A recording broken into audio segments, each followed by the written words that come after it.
আহ, ইতিমধ্যে তার সময় আমরা পেয়ে গেছি, অর্থাৎ আগামী 12 ফেব্রুয়ারি নির্বাচন হবে। এই উপলক্ষে সারা বাংলাদেশে নির্বাচনের একটা আমেজ আমরা লক্ষ্য করতেছি। তদ্রুপ বাংলাদেশ খেলাফত মজলিসের পক্ষ থেকে সারা বাংলাদেশে 300 আসনে তারা প্রার্থিতা দিয়েছেন আমাদের কেন্দ্রীয় নেতৃবৃন্দ। এই হিসাবে বাংলাদেশ খেলাফত মজলিস কিশোরগঞ্জ জেলা সদর হোসেনপুর থেকে আমাকে মনোনয়ন দিয়েছে রিক্সা প্রতীকে নির্বাচন করার জন্য। তো ইতিমধ্যে আমরা লক্ষ্য করছি 8 দলীয় জোটের কার্যক্রম পরিচালিত হচ্ছে। তো 8 দলীয় জোটের আলোচনা পর্যালোচনা চলতেছে। আমরা তারই অংশ হিসাবে মনোনয়নপত্র গ্রহণ করা নেওয়া প্রয়োজন বিধায় আমরা নিয়েছি। তা আমরা অপেক্ষায় আছি যে 8 দলের পক্ষ থেকে যাকে নমিনেশন দিবে তাকে নিয়ে আমরা সামনে আগাবো।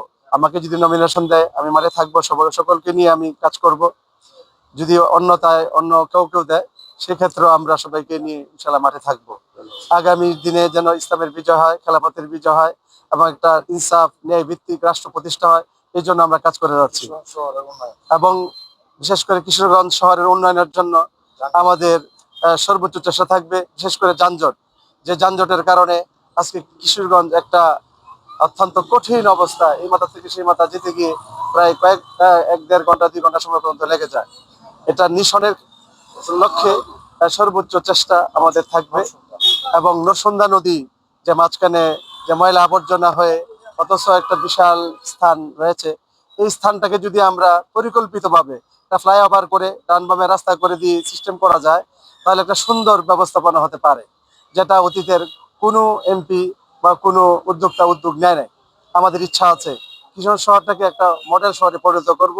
কিশোর শহরটাকে আমরা একটা সৌন্দর্য মণ্ডিত শহরে গড়ে তুলব, যে শহরটাকে বাংলাদেশের বিভিন্ন জেলা থেকে দেখতে আসবে এবং সকলেই হয়তো এখান থেকে তারা মডেলটাকে গ্রহণ করে তারাও তাদের মতো করে গড়ে তোলার চেষ্টা করবে। এরকম চিন্তা ভাবনা আমাদের আছে ইনশাআল্লাহ। তা বাছাই পর্বে জোট থেকে চূড়ান্তভাবে আসন সমঝোতে তারা টিকবেন।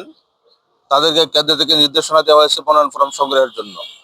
তো যাদেরকে বাছাই করে আমরা নির্দেশনা পেয়েছি তাদের মধ্যে অন্যতম একজনের মাওলানা হেদায়েতুল্লাহ হাদী। আমরা আশা করছি আমাদের কেন্দ্রীয় নেতৃবৃন্দ ওনারা রাত দিন মেহনত করে যাচ্ছেন, আলোচনা করে যাচ্ছেন। আশা করছি অতি শীঘ্রই আসন সমঝোতার একটা সংবাদ আমরা পাবো এবং কিশোরগঞ্জ সদর আসনটা বাংলাদেশ খেলাফত মজলিসের কেন্দ্রীয় সাংগঠনিক সম্পাদক আমাদের মাওলানা হেদায়েতুল্লাহ হাদী ভাইয়ের পক্ষে ইনশাল্লাহ আসবেন। ইনশাআল্লাহ। মাওলানা হেদায়েতুল্লাহ হাদী ভাই আজ প্রায় 1.5 বছর যাবৎ মাঠে আছেন এবং ওনার সাথে আমাদের নেতাকর্মীরা সকলে মাঠে ময়দানে কাজ করতেছেন। আজকে আমরা শুধু শহরের যে সমস্ত নেতাকর্মীরা অংশগ্রহণ করেন তাদের মধ্যে বাছাই করে কিছু নেতাকর্মীদেরকে এখানে আসতে বলেছি। আমরা যদি আসতে বলতাম আজকে শত শত নেতাকর্মী উপস্থিত হইতো।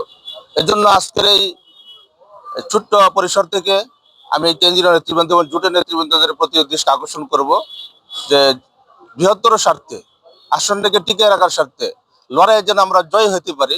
আগামী যে লড়াইটা, এটা একটা কঠিন লড়াই, সেই কঠিন লড়াই যেন আমরা জয় হতে পারি।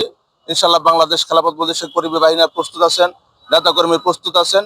এই জন্য অন্যান্য জোটের নেতৃবৃন্দদেরকে বলবো বাংলাদেশ খেলাফত মজলিসকে যদি আপনারা সহযোগিতা করেন, আমাদের প্রার্থী মাঠে আছেন, মজবুত ভাবে আমরা আছি, ইনশাল্লাহ এই আসনটা আমরা উদ্ধার করতে পারবো ইনশাআল্লাহ।